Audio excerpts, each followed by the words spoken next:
Bonjour à tous et à toutes, dans cette vidéo on va aborder la loi des gaz parfaits, comme l'air ou des gaz purs. Alors, avant de voir la loi des gaz parfaits, on va voir trois petites lois qui pourront découler sur la loi des gaz parfaits. La première loi, c'est la transformation isochore. Isochore. Iso, ça veut dire même, donc ça c'est même volume.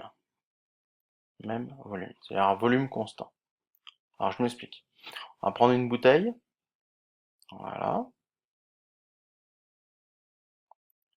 dans lequel donc la pression, on mesure la pression, c'est un bar, de l'air qui est dedans, la température c'est 20 degrés, et le volume 1 décimètre cube. Elle est fermée. Cette bouteille, on va la mettre en plein soleil.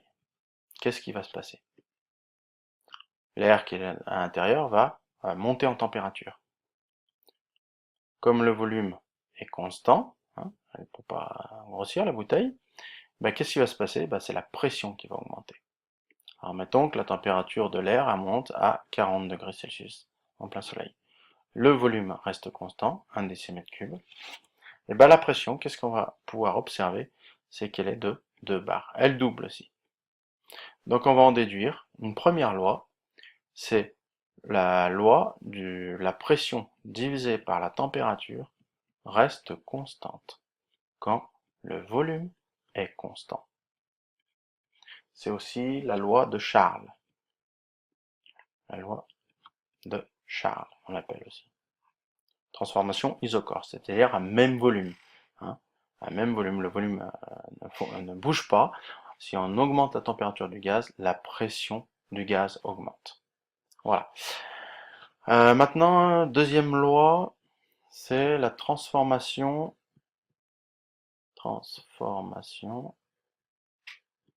isotherme.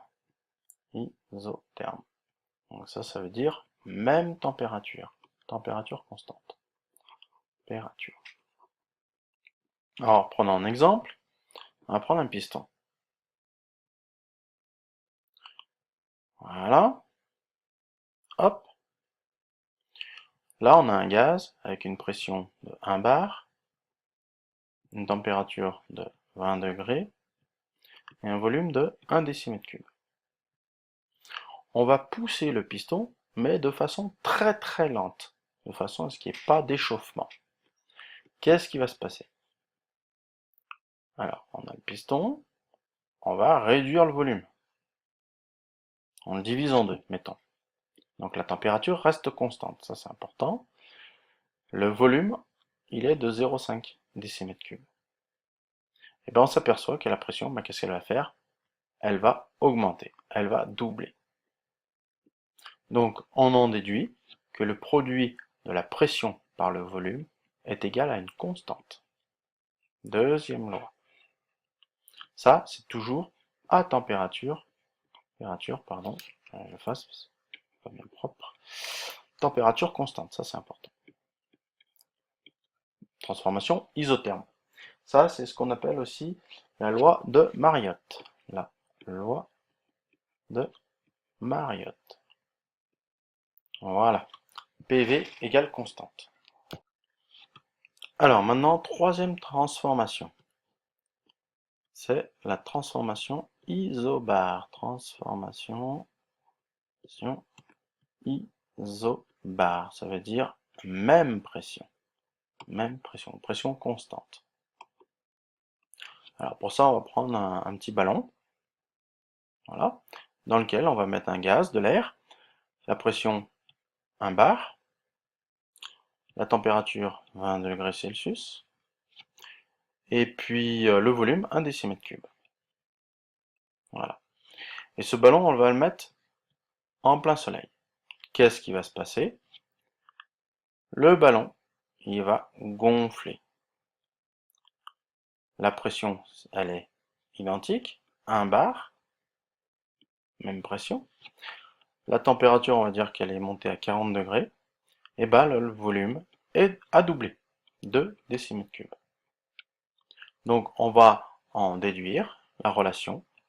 Le volume, sur la température est égal à une constante. Troisième loi. La loi de la transformation isobare. C'est aussi la loi de Gay-Lussac. Pour votre culture, Gay-Lussac. Voilà. Alors, de ces trois petites lois, hop, tac, donc on a vu PV fois V égale constante. On a vu P sur T égale constante.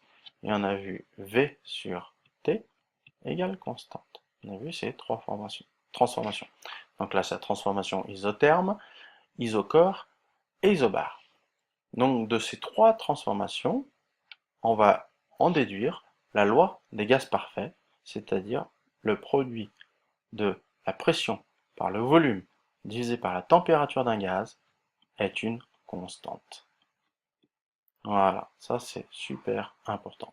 On va avoir beaucoup d'applications en génie climatique de cette loi. Voilà. Si vous avez des questions par rapport à cette vidéo, ben, n'hésitez pas. Sinon, bonne journée.